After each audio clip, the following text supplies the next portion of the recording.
morning and welcome. Today, June 21st, is Midsummer Day, and we're here at Good Templar Park in Geneva, Illinois, to help celebrate. This has been the site of Illinois' oldest continuously celebrated midsummer celebration. It's 110 years this year, and although the park is not having its usual festival because of the coronavirus, you can still come here today and get your traditional Swedish meatballs and pancakes right up the road, all the way until 2 o'clock. So if you're in the area, don't miss it. Midsummer is a very popular tradition in all the Scandinavian countries, and they have different ways to celebrate it. In Denmark, Norway, Finland, they build bonfires and get together with friends. And there are some variations. In Norway, they hold mock marriages among family members along with the bonfires. In Denmark, they throw little witches into the fire. In Iceland, on the night before, they take off their clothes and roll around in the grass. But the biggest celebrations of all are in Sweden, where folks gather, dance around the maypole, sing songs about being a rabbit or a pig, get together with friends, gather wildflowers and put them under their pillow to dream of those they love. But this tradition has a far older story to it. A tradition that dates from the Viking time. Time in June when the ice in the fjords was finally melted. The fires on the beach allowed the herring fishing to go on late at night. When the crops were in, the animals began to have babies, and a farmer stuck a pole in the ground to fertilize the earth. And with all that done, it was time to raid or trade. But for that, we'll need a Viking ship.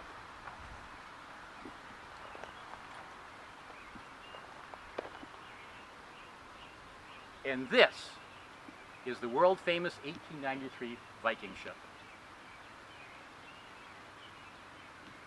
Let's step inside.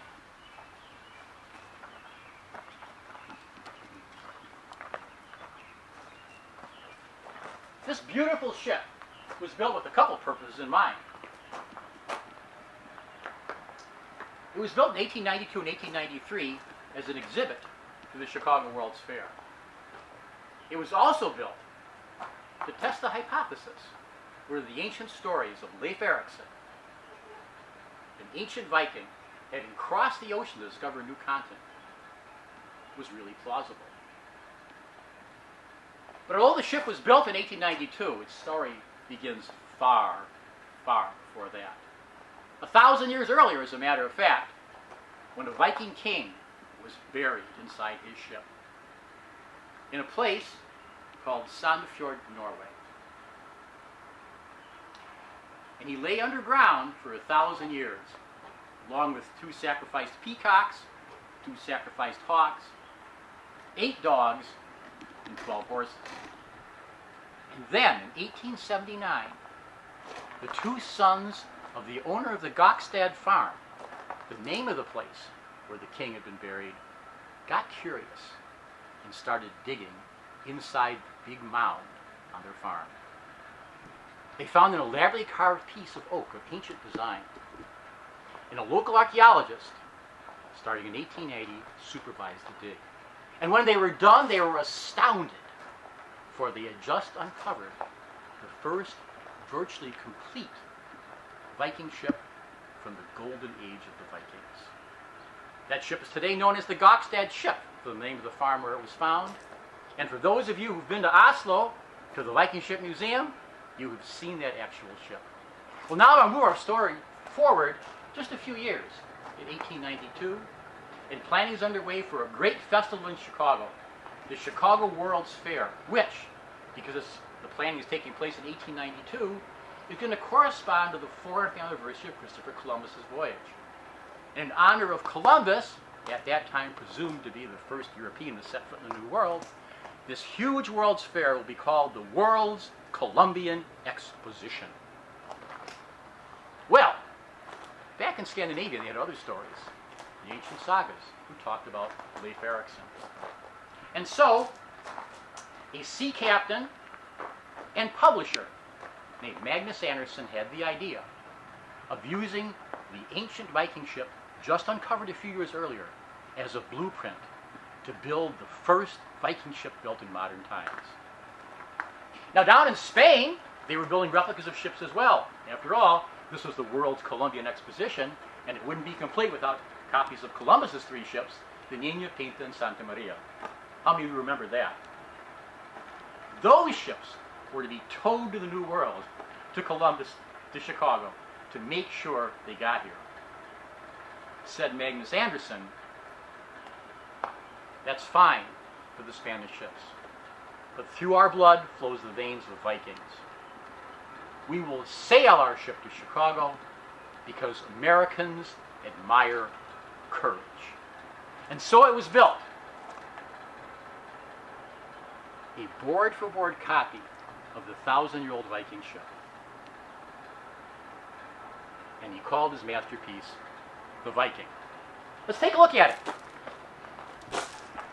Now, whenever possible, the shipbuilders in 1892 used the same tools and techniques that had been used by the ancient Vikings in building the 1,000-year-old ship. And that meant a lot of use of axes.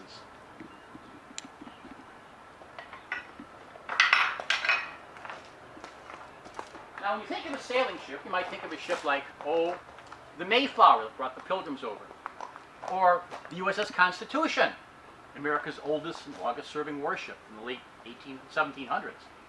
Or you might think of Captain Jack Sparrow's pirate ship. All these ships were built with a technique known as carvel construction. That is, a heavy keel was laid down, heavy ribs attached to the side, and then massive oak planks attached to the side of those heavy ribs, laid end to end.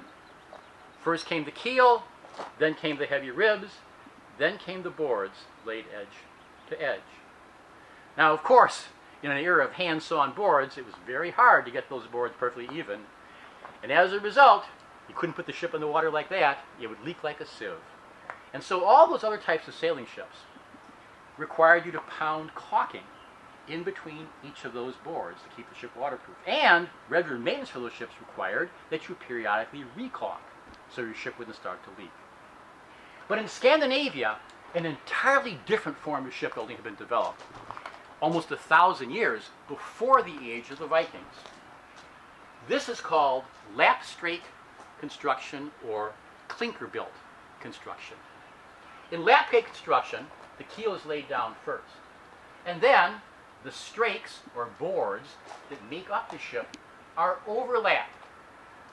Each board overlapping the board under it as the shipbuilding is progressing. A layer of pine tar soaked plant fiber or wool is laid during the construction in between each of those boards. And then, for the final touch, every few inches, a rivet is driven through both the outside board and the board which it overlaps. In addition, end grain is exposed on each board, which coming in contact with the water will swell. And the result is a ship which is completely waterproof from the time it's set into the water. Another huge advantage, and an important one for the Viking way to live, was that a clinker-built or lap-strake constructed boat can be very, very light for its size. In fact, the strakes or boards on the Viking ship, most of them are only about 1 inch thick, with one where the oar holes are being a little bit thicker.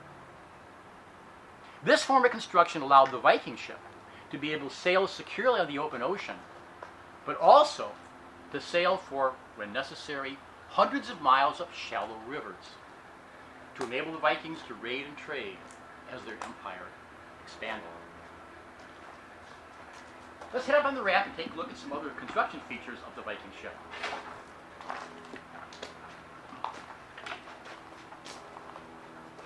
Now you'll notice that the Viking ship is pointed on both ends. This allows a ship to go up a river and come back down the same river without turning around. But it's an also important feature of its construction. Unlike other forms of ships, which were built of seasoned timbers to make sure the ship timbers were in their final shape and all shrinking and warping had ceased before the timbers were constructed, Viking ships were built of flexible green timber.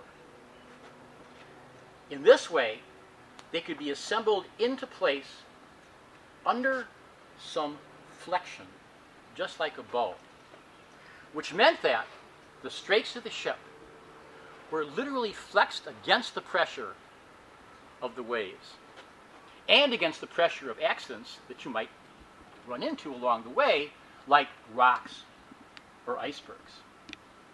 And remember, each strake is riveted to the one next to it, which means that anything that impacts any part of the Viking ship on the outside spreads the force throughout the entire vessel.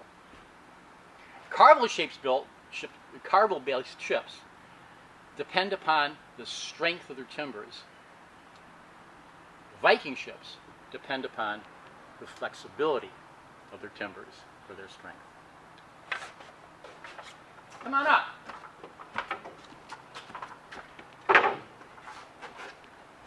Some of the other remarkable features of Viking ships which make them unique. You'll notice how thin the ribs are. The ribs, unlike in a carvel-based ship, in a Viking-style ship, the ribs are not as important to the strength of the ship. Remember, the entire outside of the ship is riveted together. It already has a shape. Rather, the ribs serve as additional reinforcement to the internal structure of the ship. Now you'll notice that the ribs have slightly different shapes. In the center of the ship, they're broad and flat, like the letter, an open letter U. As you work toward the bow or the stern, they become ever more pointed, until finally, right at the bow or the stern, they're V-shaped. A lot of our visitors want to know, how did the Vikings make these? Did they carve these thin pieces out of enormous pieces of wood? Or did they bend wood into this shape? The answer is neither. The Viking shipbuilders went into the forest, knowing in advance what kind of angle they needed for each section of the ship. Narrow for the bow, wide in the center, and looked for branches that had grown naturally in that position. Then pared those pieces down to the sizes they needed for the inside of the ship. But in this way, by the time those boards went into the ship, they were already in the natural position in which they had grown, the strongest position to resist the forces of the waves from the outside. Other unique features of Viking ships include their removable deck boards.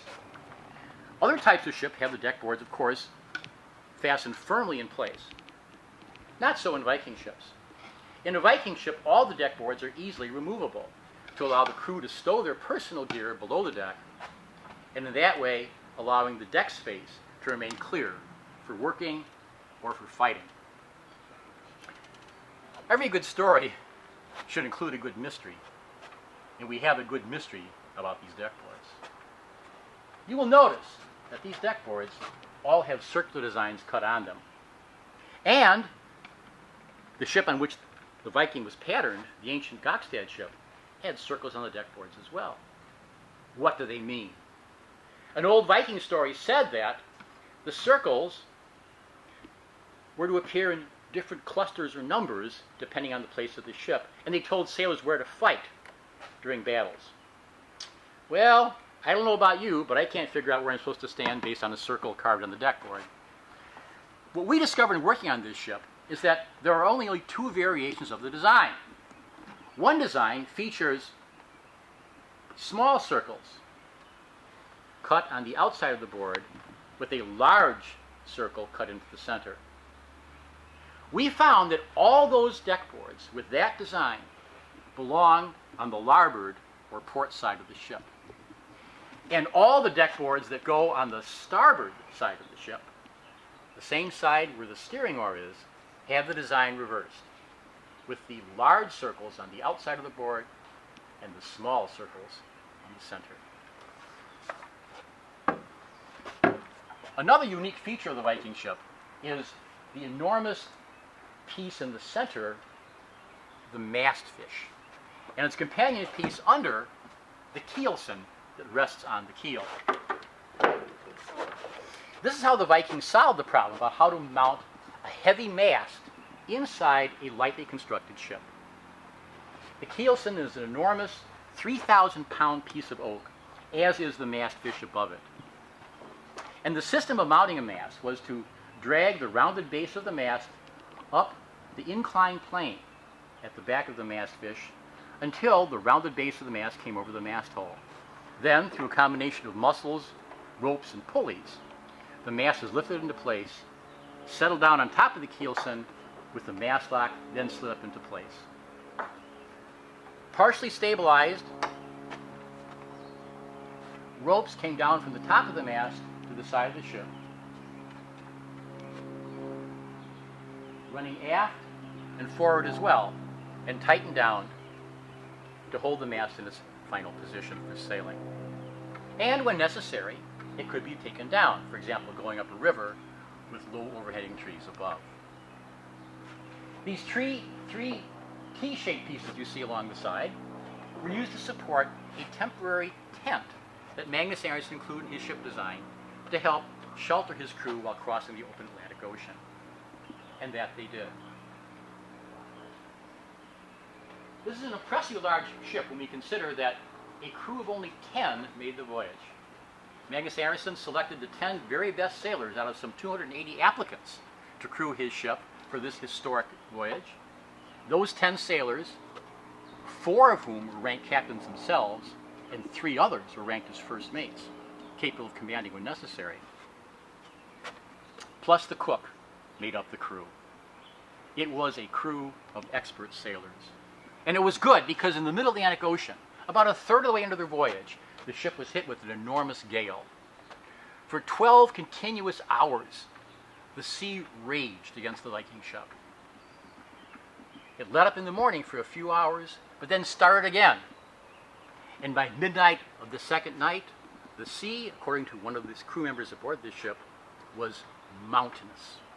Enormous amounts of water washed overboard, and the crew was reduced to bailing for their lives. But they made it.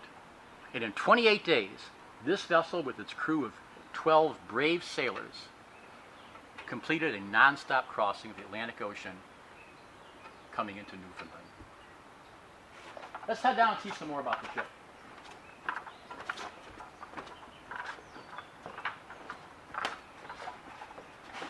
You will notice that the oar holes all have an offset piece in the side. The reason for that is to allow the blade of the oar, which was much wider than the round part that the sailor rowed with, to slip in and out of the vessel. And we are fortunate to still have today 120-year-old oars from the Viking ship, complete with their markings.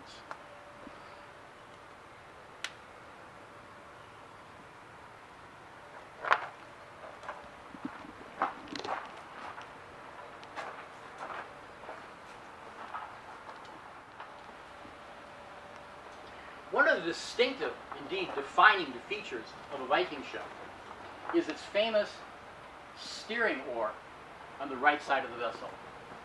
Now, many ancient vessels had outside steering oars. The Greeks and Romans had them as well, on each side of the ship.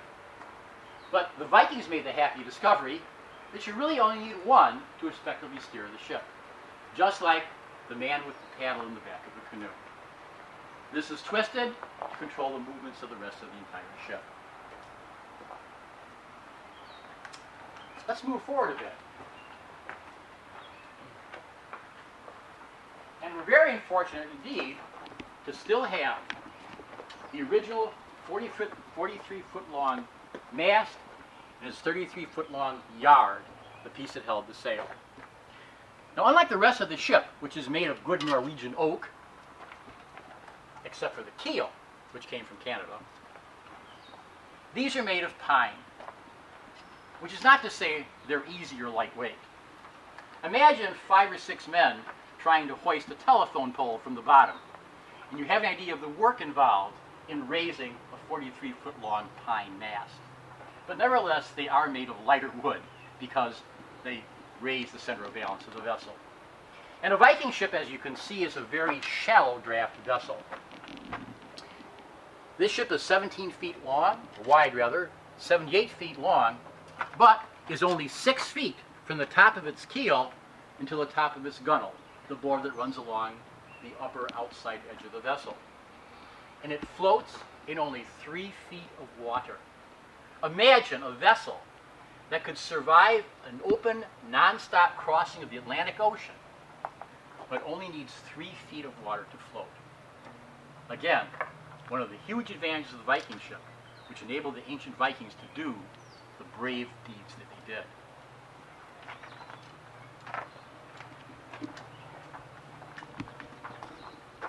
Notice that the yard, the piece that holds the sail, is not firmly attached to the mast.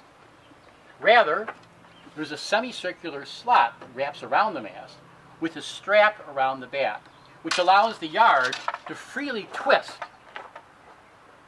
around the mast. This is important for what's called the sail set. That is, the position of the sail to make greatest advantage of the wind. Now, Viking ships, you might think, can only sail downwind. That is, like a raincutter regatta Cub Scout boat with the wind puffing behind. But that's not true. Because of the ability to move the yard, and as well, the base of the sail by adjusting the ropes, or sheets as they're called, attached to the base of the sail, the Viking ship is able to actually sail into the wind within about 45 degrees of the wind. So if you're the wind blowing at me, the Viking ship can sail towards you by sailing in this direction and this direction. It's called tacking. This is how you could sail into the wind on a Viking ship. As you walk along the Viking ship, you're going to notice these metal supports all along the side of the ship, both toward the outside and inside as well. And this brings up the topic of who we are, the Friends of the Viking ship. Our organization was formed in 2007 and 2008 for the purpose of preserving this critically important vessel, which changed history, America's own Viking ship. In creating public education programs for people to see it, such as the one you're enjoying right now, and most importantly of all, to raise funds to create a permanent museum home for this ship, so it can be enjoyed for another 120 years. Now, we've done a great deal of work already toward that goal. When this ship came here to Good Templar Park back in 1994, this enormous vessel was supported on only 4 pieces of metal. And because of that, the ship sustained a lot of damage over the intervening years. But methodically, bit by bit, with the best possible professional advice we could obtain, we began to replace those 4 support structures with adjustable supports that bring the entire vessel. And today, the ship has better support than at any time since it was in the water for the Chicago World's Fair. The massive I-beam structure, which it sits on now, was constructed back in 1994 for the purpose of moving the ship from Chicago to where it is today. And this structure can still be used today as a transportation platform for the vessel, just like it's done for moving houses.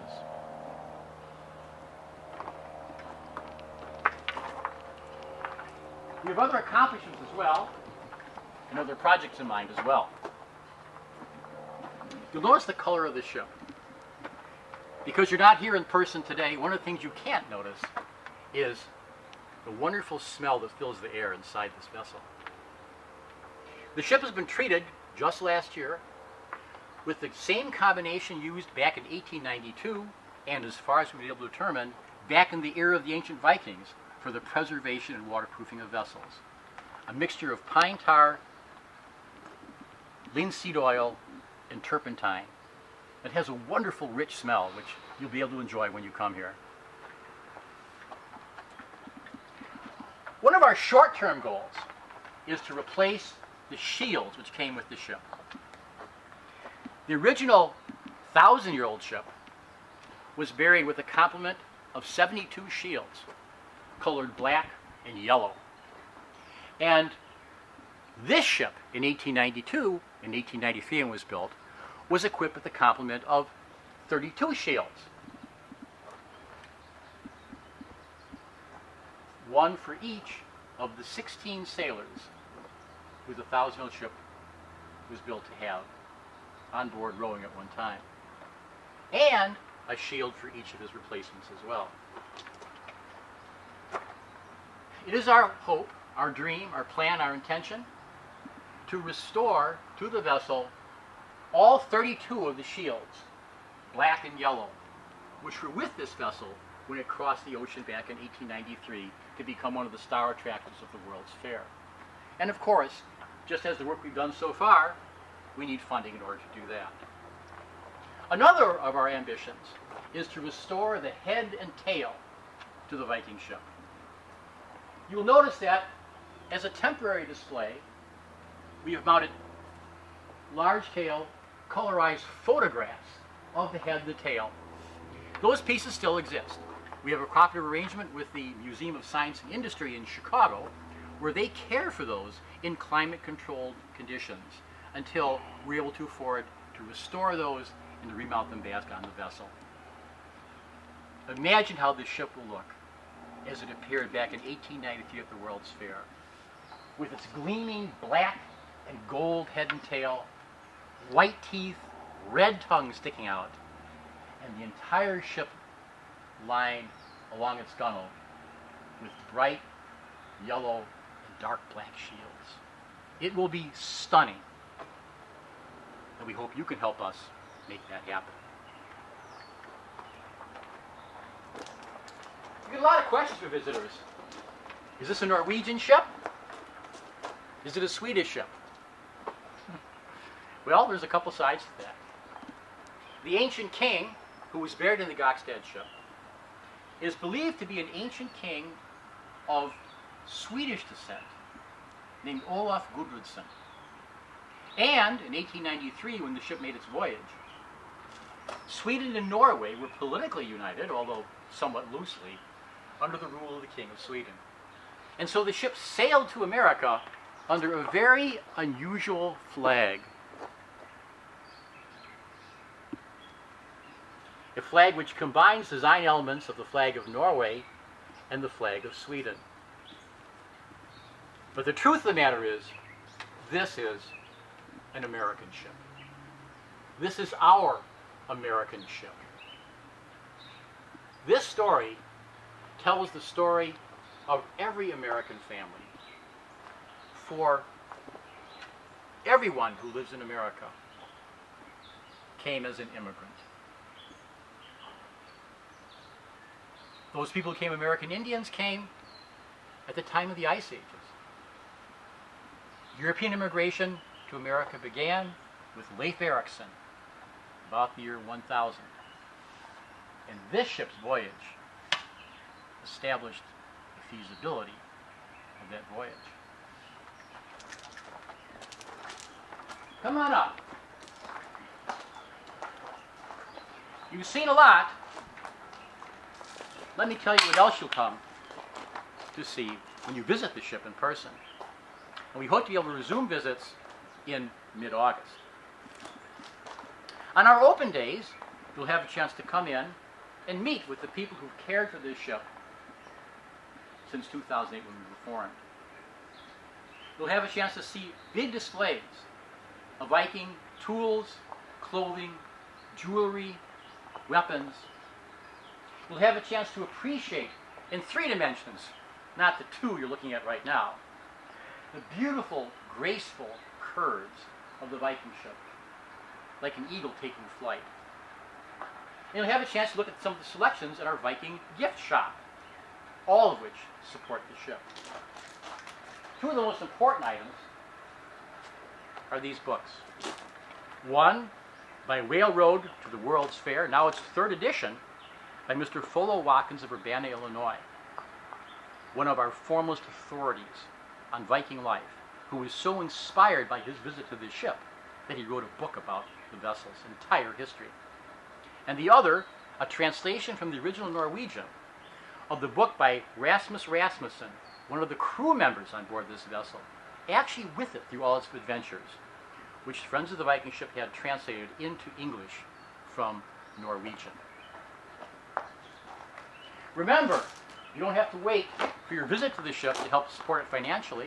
You can make a donation and do it today, like a Viking, either through our website or through our Facebook page. We are all volunteers in Friends of the Viking ship. We receive nothing, often not even reimbursement, for the time and effort we put into telling people about this ship.